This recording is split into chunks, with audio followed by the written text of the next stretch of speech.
Hi there, Michelle Smith with Z&B Consulting, and this is one of our monthly Q&A calls.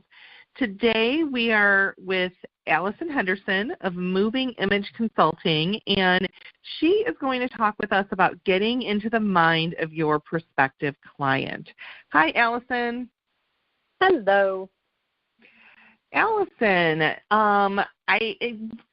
I invited Allison on, everybody, because she is just a superstar when it comes to really knowing how to speak to your prospective client and really knowing how to read your prospective client. And when you can read your prospective client, it helps you know how to then respond to them.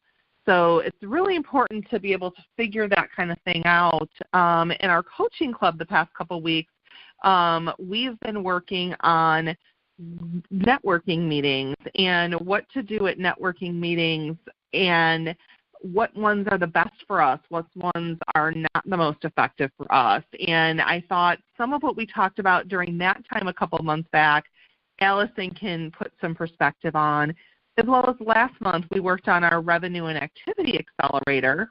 And in that we were talking about what are the activities that we need to do to bring in the revenue we're looking to get? And we got deep into sales conversations and how are our numbers? When we talk with somebody and present our services to them, how often do we get a yes? And some of the things Allison's going to talk with us about today will help us in more effectively getting those yeses. So Allison, can you tell us a little bit about your background and what you do at Moving Image Consulting? Sure. Moving Image Consulting is the way that I can bring my passion for movement and what that means and how you can better read people, body language, if you will, to business owners. My background is in theater directing, first and foremost, and I do have a theater company on the side as well. But I was doing a lot of this work with actors and relating their nonverbal behavior to how it can bring their characters to life. And I was introduced to a process called movement pattern analysis, which is a very specific way to observe people's subconscious behavior, and it links it to the decision-making process of the brain. How you're motivated to make decisions and take action is actually broadcast to the world in the nonverbal communication that we exhibit every day. And it's called movement pattern analysis because each person has their own movement pattern that cycles often. When you learn how to observe it, you'll notice certain things about people, and that's why comedians can do caricatures of individuals. That's why you can recognize somebody walking down the street or walking in an airport from far away because you can recognize how they move. And that's kind of what I'm trained to do and what I bring to business owners is if you can recognize some of the nonverbal signals that someone is giving to you that relates to their decision-making process, you can really make your conversation specific to that potential client. It's all about being able to close your sales faster and more efficiently because you are giving them the information that the prospective client wants to hear from you, rather than only giving off the information the way you would want somebody to present it to you, which is basically the way that we normally go through life is we speak our own pattern. And I use my observation skills to train others in how to speak the language of the different people that they meet. Awesome. That's such great stuff. Thank you for giving us that little bit of background there. I talk a little bit, Allison, about, I mentioned earlier we're going to get into like how this can apply in networking, how this can apply in sales conversations, and tie that back to some different things we've been learning the past couple months in the coaching club. But let's talk first about something a little more maybe simplistic. Let's talk about people's websites and newsletters and the importance of making sure that the information we're putting out hits the different kinds of learners. I know, there's different ways that people perceive things, and your advice ties into that. So talk with us about that a little bit. Right. The way I work with clients is looking at their webpage or their materials, and we're always looking for the what, the why, and the how to be somewhere on each page. The same thing when we get into talking about your networking events and that 30-second pitch that you have. You can really reach the entire room if there's a little what it is that you do succinctly, why it's important or why your audience should care about it, and how, like a next step for them. What should they do next? So on every web page, for example, we don't want it to be all information or too much text, because that's a big thing nowadays, right? We're all on our cell phones looking at things, and text can be really tiny, or people don't want to read that much. So how succinctly can you make something understandable, the what, and then somewhere on there why it's important, which can even be embedded in through the information. You can give a little piece of information and why it's important very succinctly, and then some kind of how on your website for either how they can contact you. It can be as simple as a button that says sign up for my newsletter, or sign up for a consultation call, something for them to do, or click here for my white paper or my top 10 sheet that comes free for you, because it gives the individual that really likes to take action, it gives them something to do, or a tip right on the home page that is actionable, that they can take away and do something and see how it impacts their business right away.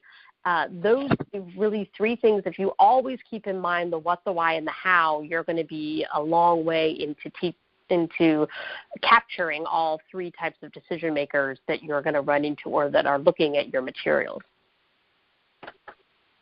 Wonderful, wonderful. Okay, so Allison, that reminds me of you like to talk with the who, why, and how about our different decision makers. And there's a great image that you shared with me. I'm going to pull up on the screen. Whoops, that's the wrong one. Let me grab that quick. There we go. There are three different types of decision makers. So in each one pairs with the what, why, and how that we just spoke about. So tell us a little bit about those. I have the image up on the screen there. Well, in order to make things memorable and simple enough, when I do group trainings or even individuals that have had their full profile of their decision-making process, it's easier to put things into these kind of character types. So if you talk to another movement pattern analyst somewhere, they're not using the researcher, judge, and action hero that you're seeing on the screen, but that's something that I have come up with and is also used in my book to really get the point across. It's easier to remember because a researcher type, which goes along with the what, when you give the information about your products and services, you're really speaking to that researcher. You're giving them the information that they need from you in order to feel prepared enough to say yes to wanting your products and services. The judge is literally needs you to prove it to them. The judge is asking a lot of why questions, and they need you to prove your worth as the person who is either selling or providing the service. You need to prove the product to them, and you need to prove why they should care about it or why it's going to be perfect for them. All of that, the outcomes, which is a large part of the selling proposition that we always talk about, is what does it do? They don't necessarily want a ton of information. But that's where we trip ourselves up, because the researcher does want the information. But most of the sales training that's out there is talking about, well, just give them all of the outcomes. That's all they care about, which really works for the judge. But then you get that action hero person on the right-hand side who is asking, well, how does it work? How do I use it? How long is it to implement this? The action hero is going to be pretty concerned with the timeline and fitting it into his or her life. If you realize you're getting signals from an action hero, you need to let them know that it's not going to be a huge burden on them, because they want it to fit into the processes that they already have going on. And being able to recognize the one of these three types and the person that you're talking to is really going to help you narrow down your information. Most people are a blend of two, and there's really one that kind of falls off the scale a little bit when you do a full profile of somebody's decision-making. One of these three types is usually significantly less, and so it does make it that they're kind of more being pulled through their decision-making process by two of these. And knowing yourself as well, understanding just your own habit, can go a long way in your conversation as well. Once you understand who you are, you really know who you're leaving out when you're conversing with somebody, and maybe why the conversation doesn't feel as good or like it's going poorly, because you just don't have the natural, you don't talk to that certain type. And that can be sometimes why people come to me and they'll say, things seem to be going okay, but then it just seemed to tank. It went off the deep end.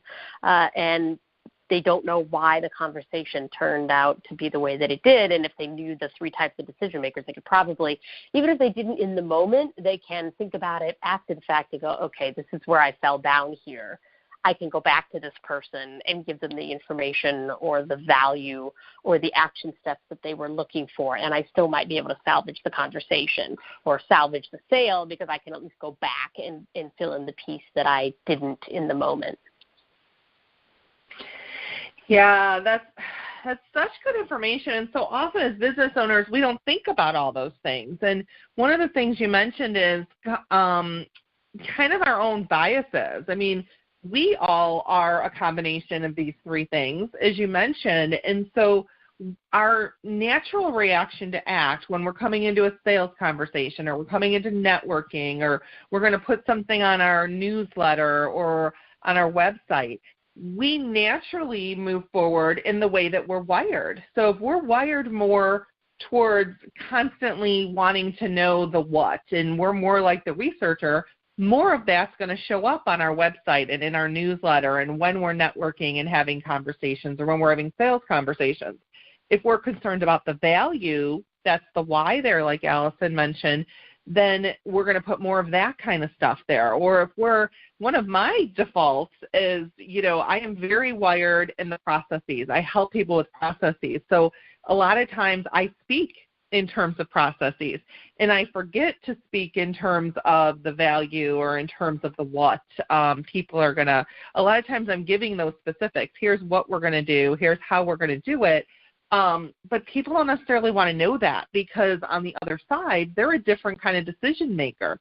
And so if they aren't the kind who is into processes, and I'm constantly talking about processes, I'm turning them off. And so I actually have done some work with Allison before, and she mentioned earlier this is something she goes deep into in her workshops and when she does profiles. And so I've gone to some of Allison's workshops, and they're really fun because she pulls her theater background into her workshops. And so you're sitting there and, somebody puts on a cape and they're pretending to be the action hero. So similar to how I have fun when I do my trainings and stuff, so does Allison. And she brings that theater part in there and allows people to practice these things and to observe and to look and to listen. And normally these are things that she would go very deep into in a call like this. But Allison actually was one of my very first coaching club people years back before we got into a formal coaching club. And so she knows the value of being in the programs that I offer, and she knows the value of giving you guys this kind of initial information So I really appreciate you sharing this with us today, Allison, and talking about this. Well, everybody knows that I can get off on my own tangents when it comes to these three types of decision makers. It really, if by this point in the call you're starting to feel overwhelmed and that there's too much information coming at you, it really is about just opening your eyes, because all of the information is coming to you from your prospective client or from the networking group that you're in. You're receiving all sorts of information. The problem is that we get so caught up in what we're going to say next, or we're so worried about our 30 seconds when it comes our turn to stand up and talk about our business, that we're not really observing what's going on, because we have to stop our own brain and just turn our eyeballs on and say, okay, what am I seeing here? What is the energy like even in the room? You can kind of get a sense sometimes for how laid back a group is, or for how energized a group is. And just some of those things can be tips and clues for you without necessarily knowing everything that I teach. It's still a way to take in more information. I call it listening with your eyes. And on the tip sheet that comes that Michelle's going to put up with this call, there you can message me. It used to be the free giveaway with my newsletter, but it's not anymore. So message me, and I'll send you the Listen with Your Eyes workbook, which is a series of little exercises that you can do in your everyday life, standing at the grocery store, going to the hair salon, waiting for the train. Anything that you normally do, we just need to turn our eyes on, which means we need to get out of our phones and stop just scrolling through our Facebook feed or watching YouTube videos all day on the phone, and really start to look and observe everywhere we are. And the more we train our eyes, you're going to even naturally start to pick up on things that you wouldn't normally have picked up on. The beauty of doing a training or working with me is that you're going to know what those signals mean. You're going to be able to analyze what it is that you're seeing in a different way, rather than just taking your own gut reaction to something, which, don't ignore it. If your gut reaction is saying something is going wrong, take note and change your tactic with the person you're talking to. Switch it around, ask them a question, get them talking. Maybe you're doing too much talking. Those signals that you're getting, and that your fight or flight mechanism will kick in, and you'll start to think, I just need to leave. This is going to go badly. They're never going to buy from me anyway, so I'm just going to leave. Give yourself another minute to see if you can re-engage them before you run out the door, because that can be something that we tend to give up too soon, I think, as business owners, because it gets hard. It gets hard when we get close to them actually saying yes and asking for the sale and all of those things. But really just think about opening up your eyes and observing more all the time, and you'll do better. Even sit in a coffee shop by yourself, or get there a little early before you're one-on-one with someone, and take a look around and see if you can pick out who else is there for a business meeting, and who's doing the selling, and who's higher in the pecking order, if it looks like it's a group from the same office because they all have the same name badge or lanyard on or something. Who's the boss in this little group? Who has the highest rank in their office? You can pick up all of those things if you just look at what's going on non-verbally, what their body language is telling you. And it can be really fun just to go in and see if you can guess what's going on in different situations, who's dating, who's, all those kinds of things. So one of the things Allison was just saying that I wanted to really hit home on a little bit more at the very beginning, when she said, if you're feeling overwhelmed with what we're saying, there's lots of great information that Allison has to share in things that you may not have thought of in this way before. And here's where I would say, let's take time to take a step back here. Up on the screen, for those of you who are looking visually and not just listening audioly, I did put up the one-page tip sheet that Allison referenced, so you can see that. This will be connected with the audio and video cast here, so that you can have that information. And on there is Allison's contact information. There's a few blogs that really reinforce the things she's talking about, and she pointed those out in the tip sheet for you so that you guys can go there, as well as there's a little black circle on there that says you can get a complimentary consultation with her. So if you're thinking, wow, I want to explore some of this stuff deeper, I want to know a little more, you can sign up for a free consultation, but I would definitely encourage you to sign up for her newsletter because she sends out monthly tips and video tips where you can continue to be made aware of these concepts. So as you're working with me, as we've said before, we spent time a couple months ago in the coaching club looking at networking and looking at, are we networking in the right places? What are we saying when we go to network? What are we wanting people to know when we go to networking? And what are our goals? And what are we doing ahead of time? And what are we doing after? Instead of, so often people go into networking and it's just, let me show up. Let me be here. I'm going to network and I'm going to go. But what are our goals? What are we trying to get out of it? And are we going to the right networking meetings? So when we come to the point of let's not let this kind of information we're giving you right now be overwhelming, here's what I would say. If you're still in the process of I'm trying to make sure I'm going to the right meetings, I'm trying to make sure I'm figuring out where it is and what I'm doing, you might not be at a point of going deeper into the kinds of things Allison's sharing here. This might be more of an awareness. But if you're at a point where you're feeling like, man, I know I'm going to the right networking meetings, I know what I'm trying to accomplish, I've been saying things, but I'm not sure they're hitting the right way, that's when this is a great next step to kind of take you into that next bit of information, to get on Allison's newsletter, to become more aware of these kinds of things. And I'm going to put the little visual up again of our judge there and our researcher and our action hero. As I mentioned, I have gone to Allison's workshops before, and Allison also, when you're ready to delve deeper into this kind of stuff, she does an entire profile for you and shows you in terms of percentages where you break down. Are you more of a researcher? Are you more of a judge? Are you more of an action hero? And there's some other more deep, detailed stuff that goes into this. And when I went through this with Allison a couple years ago, it was because I was at that point I just described to you. I knew I was networking. I knew I was in the right places. I knew why I was networking and what I was trying to say. And I was having sales conversations, and I could tell that sometimes I was getting good results, sometimes I wasn't. And I knew that it was time for me to start learning more about the person I was talking to. How do I observe them more? How do I really look at them and figure out what should I say to them before I even get in there?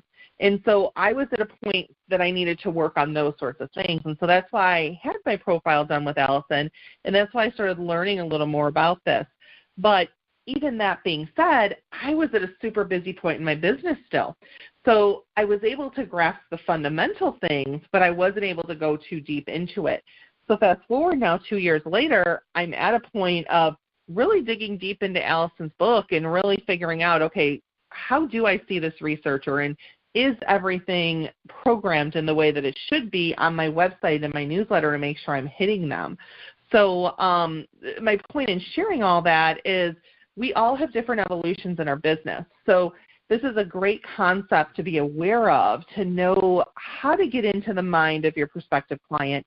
But it's not something that people instantly figure out, which is why Allison does coaching in this area, because it's an area that people really need practice in and they really need work in. And so my goal today is to really introduce you to the concept and to get you to be aware of how you can, what you do and say affects people in different ways, and you need to make sure you're hitting all these different people. But realize if you're still at a place of getting the nuts and bolts in your business and you haven't done that yet, you're not at a place yet to really become aware of these different decision makers. It's more being aware of them, not necessarily putting into action what you're doing. But if you already have that solid, now it's time to start thinking about this and to make sure that you are going to that deeper level. So hopefully that makes sense for everybody. And no one's feeling overwhelmed. And if you are, you realize that means we need to continue to work more on your nuts and bolts like we've been doing. And if you're not feeling overwhelmed and you're like, oh, this makes a lot of sense, definitely get on Allison's newsletter, get on a complimentary call with her, and explore these concepts a little more, because they really can make a difference in your business. Allison, we've alluded to networking a little bit. What kind of simple tips and tricks can you give us for when people are out networking to make sure that they are hitting these different kinds of decision makers? Well, one of the first things that I always talk about when I do talks for groups and things is one of the easiest things that you can do is just stop moving. I mean, it's kind of crazy, but one of the things that you can really do to encourage more people to come your way is to be a little bit calmer in your nonverbal behavior. So I call it the confidence pose, which is literally being able to stand on your own 2 feet with your hands at your sides and kind of not moving. And I encourage you to try it, particularly in the very busy networking meetings where there's a lot of stuff going on, because the fact that you are able to just stand there and be very neutral, it will have a calming effect in anybody that is feeling like, wow, there's a lot of people here, or I'm new here, I don't know anybody. They will probably gravitate toward you because you're not the one that's all overly gesturing or giving hugs to everyone or things like that. The same thing when you get up and do your 30-second intro. Take a second of those 30 to just stand in a very neutral way and command the attention of the room. Many people start to talk and they're still moving, and they'll say the name of their business. Hi, I'm Allison Henderson with Moving Image Consulting, but I haven't stopped moving yet. I'm still kind of getting into place, or I'm still standing up in my chair and I'm scooching it out from behind me and it's making all sorts of noise on the floor, and so they can't hear me and nobody's really looking at me yet. If you stand and give a pause just in your head, just think 1, 1,000, 2, 1,000, and then start to speak, people will look up, for one, if they were looking down or were passing business cards or something, because it got silent. And they're like, wait, what just happened? It like literally, because it's a break from the din that has been happening in the meeting. The same thing if you're the one that's standing still and not doing a lot of movement, it has that effect of the elementary school teacher that stops moving and doesn't say anything or starts to whisper, and then the class will calm down because, oh, something important must be happening because Miss Matson stopped moving, or it's that kind of effect on people. It's like the whirlwind stops, or you're the eye of the tornado. You're the sanctuary, the safe place, and once people gravitate towards you, then your natural, organic, subconscious behavior can come out. But they will come to you because you are the light. The lightness, the thing that's not moving. And it's an interesting, I encourage you to try it. I love it because it really does work, but people are sometimes reticent to try it because they think, oh, well, am I going to look uninterested? And, I really don't think so. I think it's just you observing the room, you taking a minute to stand, and you're very, very open. It's still an open signal. You're not sitting with your arms crossed. You're not standing with your handbag, in front of you like a badge or a shield, telling people to stay away from you. You're just standing there very open, waiting. You're an open invitation then for someone to come over and talk to you, particularly if you don't like breaking in on others. This is one of my issues. Everybody that knows me is probably laughing like, really, you have an issue with walking up and talking to people? But in a busy networking situation where you feel like everybody already knows everybody else and they're already in their little cliques and they're already in their groups of 2s and 3s talking, breaking in can feel very difficult or very awkward. And rather than putting yourself in that position of having to break up a conversation by walking in on it, you can stand and be very open and very pleasant and smile at people if they glance your way and things, but be comfortable in yourself that someone will come to you, or you notice when it starts to break up because you've been aware of what's happening in the room, and then you can go in and approach somebody and say hello, and you're not feeling like you're breaking up their conversation. Those are awesome, excellent tips, Allison. Thank you. Thank you so much for those. Let's shift next to, and we're gonna get ready to kind of wrap up here. But before we do, I want to have you talk a little bit about sales conversations. If you can give us some tips on things to say in sales conversations, and then things to listen for in sales conversations, and we'll wrap up with some great information in that area. Right. Sales conversations are tough. And the number one biggest thing is you just have to do a lot of them. You have to practice on anybody that will listen. And I know in our circles we have this big kind of no in the first coffee meeting when you meet somebody, not doing any kind of of your sales pitch. And so we have to be careful of that. We don't feel like we're pitching, but you can always have kind of the mini version of what a sales pitch would be.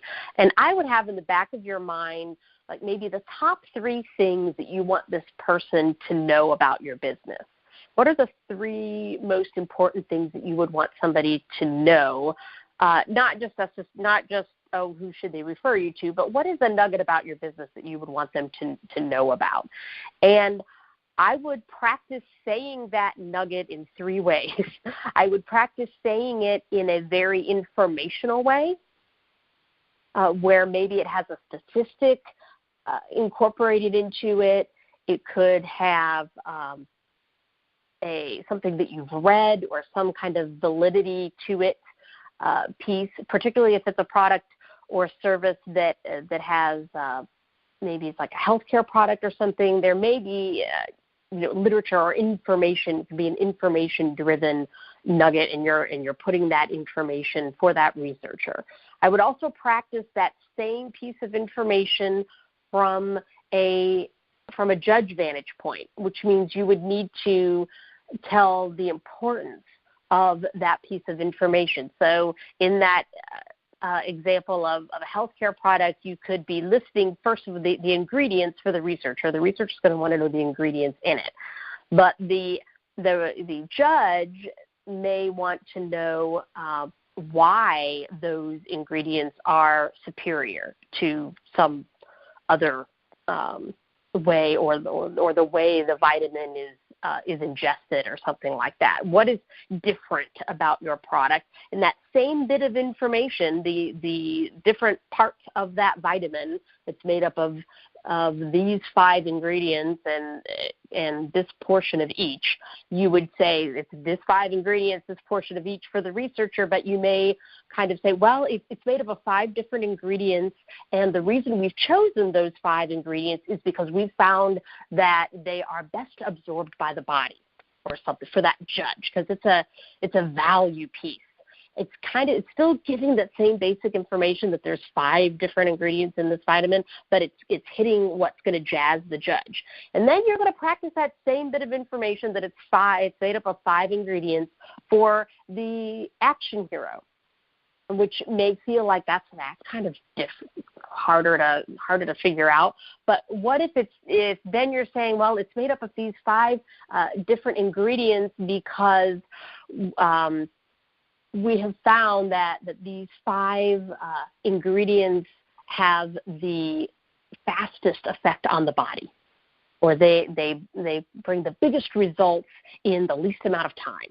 Because action heroes kind of like, oftentimes, not always like quick things, but it's kind of an okay assumption to make that action heroes tend to like things to run a little bit faster. So if you talk to them about how those 5 ingredients are going to bring them the health benefits faster, they're going to be jazzed by that. And so when you're in that conversation with the individual, you kind of get a sense of whether they want information, whether they want value, or whether they want action based on the stories that they tell you. Which means in your conversation, when you sit down, you need to have 3 or 4 open-ended questions that you are prepared to ask the client, and make sure that you get the client talking. And then you notice when they're talking about themselves or their hobbies or their kids, it can be about anything, but notice whether they're giving you a lot of details and a lot of information. They go into long-winded stories. That's kind of a clue that you may have a researcher on your hand, because they're giving you detail.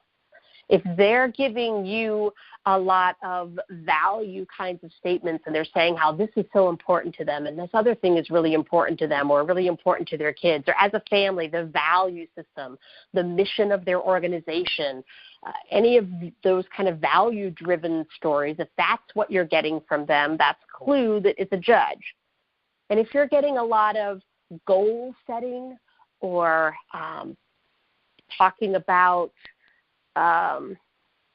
setting things up and plan and timing of things, that's going to be an action hero clue for you verbally. Even if you haven't looked at anything non-verbally, if you're only listening to the verbal context, I know a lot of us do a lot of selling over the phone as well.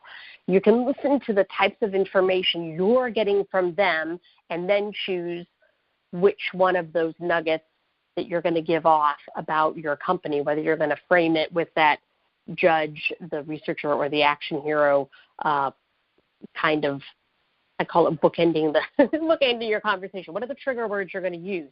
And that's a really good way to start, because in that one-on-one, when you first meet somebody, you're not going to launch into everything. But if you think this is the one thing that I want them to take away from this conversation, and you can figure out how to weave it in to everything else, and let's face it, in those first meetings, usually there's something about, oh, so what do you do? Or what is your business? How did you get started in your business? Those questions are going to come up without you having to pitch to them or do some kind of sale.